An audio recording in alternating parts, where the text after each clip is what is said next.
ఈరోజు bar association గజ్జల్ court 2025-26 సంవత్సరానికి గాను ఎన్నికలు నిర్వహించడం జరిగింది. ఈ ఎన్నికల్లో కొత్త నూతన కార్యవర్గాన్ని ఎన్నుకోవడం జరిగింది. ఈరోజు స్థానిక అడిషనల్ జూనియర్ సివిల్ జడ్జి గారిచే నూతన వర్గానికి ప్రమాణ స్వీకారం చేయడం జరిగింది. ఈ సందర్భంగా నన్ను అధ్యక్ష పదవికి ఎన్నుకోబడిన నా న్యాయవాద బృందానికి ప్రతి ఒక్కరికి పేరు పేరున ధన్యవాదాలు తెలియజేసుకుంటున్నాను. గత సంవత్సరం కూడా నేను అధ్యక్ష పదవిలో కొనసాగుతూ ఈ సంవత్సరం కూడా నన్ను మంచి ఆదరణతో వాళ్ళ దీవెనలతో ఈ సంవత్సరం కూడా నన్ను అధ్యక్ష పదవికి ఎన్నుకున్నారు. ఈ సందర్భంగా నేను కోర్టు అభివృద్ధి కోసం, బారు అభివృద్ధి కోసం సీనియర్ల సలహాల సూచనల మేరకు, వాళ్ళ నిర్ణయాల మేరకు అందరి సమీక్షి కృషితో ముందుకు వెళ్తానని ఈ సందర్భంగా తెలియజేసుకుంటున్నాను. అలాగే గజ్వేల్ కోర్టుకు గత ఎన్నో సంవత్సరాల నుండి సబ్ కోర్టు కోసం పోరాడుతూ వచ్చాం. ఈ సంవత్సరం కూడా ఆ కోర్టు సబ్ కోర్టు ఎలాగైనా సాధించాలని కృషితో మేమందరం కలిసికట్టుగా నూతన వర్గం ఏదైతే కొత్త కార్యవర్గం ఏదైతే ఉందో వీళ్ళందరం కలిసికట్టుగా సబ్ కోర్టు తేవడానికి మా వంతు కృషిగా సాయశక్తులా ప్రయత్నిస్తామని తెలియజేస్తున్నాము. అదేవిధంగా గజ్వేల్ ప్రాంతంలో ఇప్పుడు ఈ కోర్టు కట్టి సుమారు 1983 ప్రాంతంలో 85 ప్రాంతంలో ఈ కోర్టు నిర్మాణం జరిగింది. ప్రస్తుతం ఉన్న కోర్టు అది శిథిలావస్థకు చేరుకున్న సందర్భంలో ఇప్పుడు కొత్త కోర్టు నిర్మాణం కూడా జరుగుతుంది. ఆ నిర్మాణం జరిగే లోపు మాకు కావాల్సినటువంటి అన్ని వసతులు మా జిల్లా కోర్టు ద్వారా అలాగే హైకోర్టు ద్వారా అన్ని రకాలైనటువంటి వసతులు, కోర్టులు దానికి సంబంధించినటువంటి అన్ని సమకూర్చే విధంగా మా ఈ నూతన కార్యవర్గం కృషి చేస్తుందని తెలియజేసుకుంటున్నాను. గజ్వేల్ కోర్టులో జూనియర్ సివిల్ జడ్జి గారిచే ప్రియాంక మేడం గారిచే కొత్తగా ఏర్పడిన నూతన కార్యవర్గ సభ్యులందరం అందరం ప్రమాణ స్వీకారం చేయడం జరిగింది. అందులో భాగంగా నేను పి నరేష్ చారి గజ్వేల్ బార్ అసోసియేషన్ వైస్ ప్రెసిడెంట్గా ఎన్నిక కావడం జరిగింది. అందుకోసం ఈ సంవత్సరం నా యొక్క డ్యూటీస్ నేను కరెక్ట్గా నిర్వర్తిస్తానని చెప్తూ అందరికీ నమస్కారం.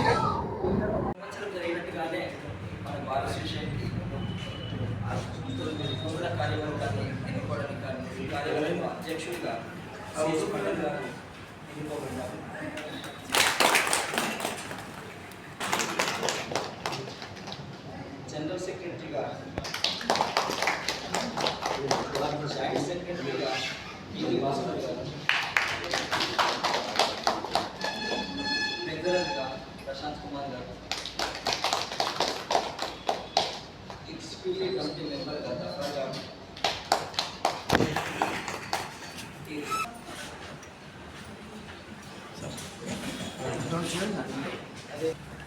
సన్మాన కార్యక్రమం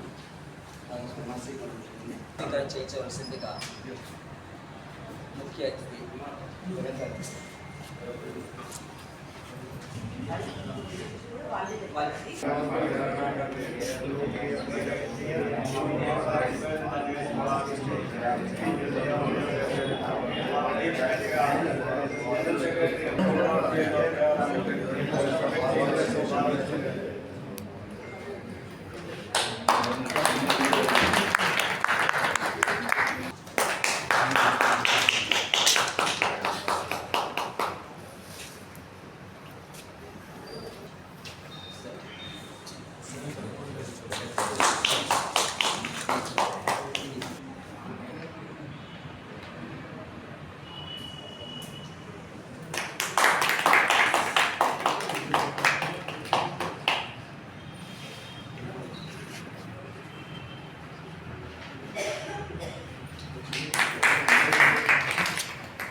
మనం మంచుకుంటేనే మనకు డిగ్నిటీ ఉంటుంది, వాల్యూ ఉంటుంది.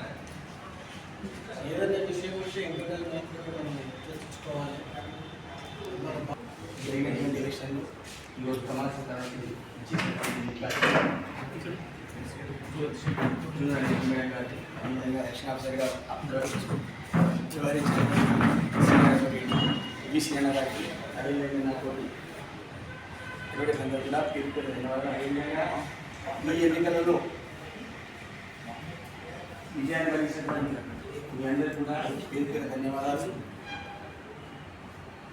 ఈ యొక్క అడ్వకేట్ సమస్య గురించి కానీ, కోర్టులు జరిగే వ్యవహారం కానీ, బయట జరిగే కోర్టు నిర్మాణం గురించి కానీ మీ అందరూ సాహిత్యంగా ఉపయోగించి పనిచేసుకుంటూ మీ యొక్క శక్తివంతం మించి పనిచేసుకుంటూ ఆ యొక్క కార్యక్రమాన్ని నిర్విఘ్నంగా కొనసాగే విధంగా, అదేవిధంగా కోర్టులో జరిగేటువంటి స్టేషన్ విషయాలు కూడా అడ్వకేట్ జరిగే ఇబ్బందులు మరియు స్టాఫ్ జరిగే ఇబ్బందులు అన్నీ కూడా అధిగమించుకుంటూ అడ్వకేట్కు స్టాఫ్కు మధ్యవారిగా మీరు ఉండుకుంటూ అందరి అన్నదాన్ని పొందుకుంటూ గతంలో ఏదైనా జరిగిందో అదేవిధంగా ప్రతి సంవత్సరం అదేవిధంగా జరగాలని ఈ ఎన్నికల ఓటమి అనేది సహజమని దాని గురించి మనం పట్టించుకోరు. ఈరోజు ఓటమి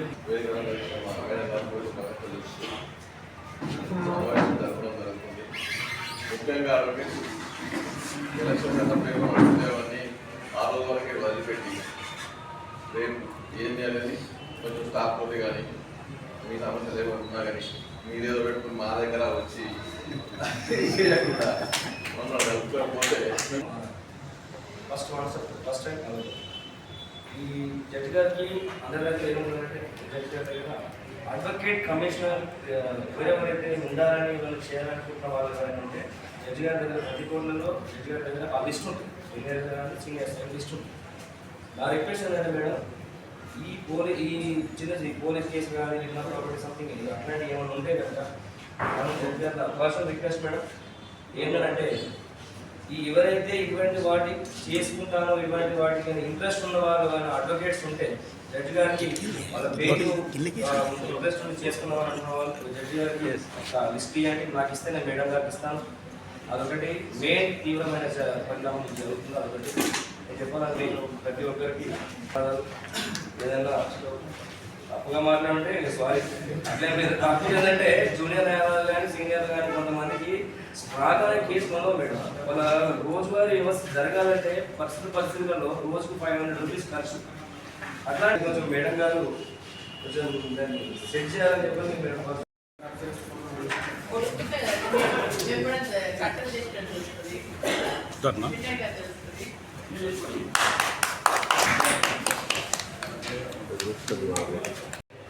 దగ్గర